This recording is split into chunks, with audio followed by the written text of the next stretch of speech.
Hey, good morning everybody. John Bergsma. We got some great reports for you coming this week from the Upper Peninsula. 3 reports, one from Marquette County, one from the Manistique Lakes Recreation Area there in Curtis, and then sliding over to the Drummond Island area for a great walleye report and Cisco report coming to you from there. So, starting in Marquette County, Scott Cormier, our resident bass expert from the Central Upper Peninsula, sent me an awesome report telling me that the bass fishing is on fire in Marquette County and basically throughout the entire Central Upper Peninsula. Now, a few lakes if you're looking for where to go. Lyman Lake, Pete's Lake,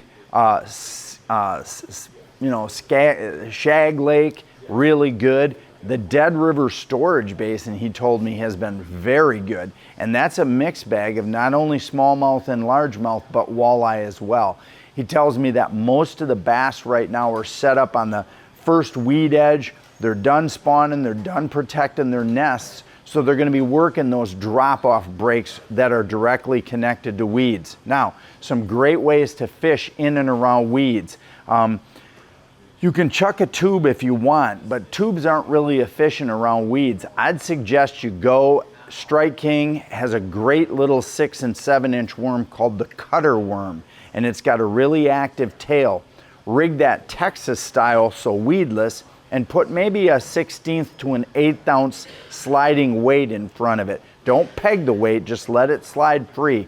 And you're casting that cutter worm around and in and around weeds. Because it's rigged Texas, it stays clean. I'm telling you what, I filmed a show last week in Curtis on it. It's lights out. I caught a 5-pounder, a 4-pounder. Really good activity on that cutter worm. Now, if you're looking for, just shallow water moving, then of course you can throw some sort of a sinking worm on a weighted jig. I like to throw either the Ocho or the, my Zero worm.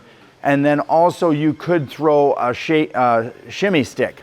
So that's some great presentation options for you. Don't forget your thunder crickets in and around submerged weeds as well. Now, in the Curtis area, Big and South Manistique Lake are kicking out nice catches. On Big Lake, it's smallmouth bass and walleye in the shallows in 7 to 9 feet of water. Most of the people now have gone to the summer trolling pattern, which is small shad baits. I've been pulling a number 5 or a number 7 shaky shad, Walleye Nation Creation crankbait. That's going really good, mixing purples and antifreeze colors or white-based colors. Also, the Boogie Shad by Walleye Nation Creation has been putting a lot of fish in the boat. Now, if you're talking about Drummond Island, John Goebbels tells me the summer pattern bite is on there in Drummond Island. And so what does that mean? John's fishing a lot of gravel bars north of Drummond Island in that deeper water.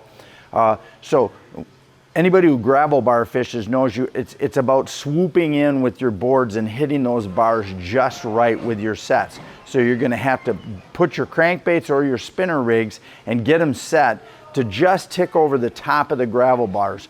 A lot of them in that greater detour area are 10, 11, 12-foot tops, and so you're just gonna skim over top of them with crankbaits or crawler harnesses. You can also go out to the deep water, in that deeper water in that open area, and snap weight them or use a tadpole and get them down 20, 25, 30 feet. That's been working good too. And a lot of guys also just use straight bouncers and they put them on boards and they stagger their weights that way. If you're looking for something fun to do, there's maybe no place better this time of year than the Upper Peninsula. Get on up to one of these 3 areas, try to fish. I think you're gonna have a great time.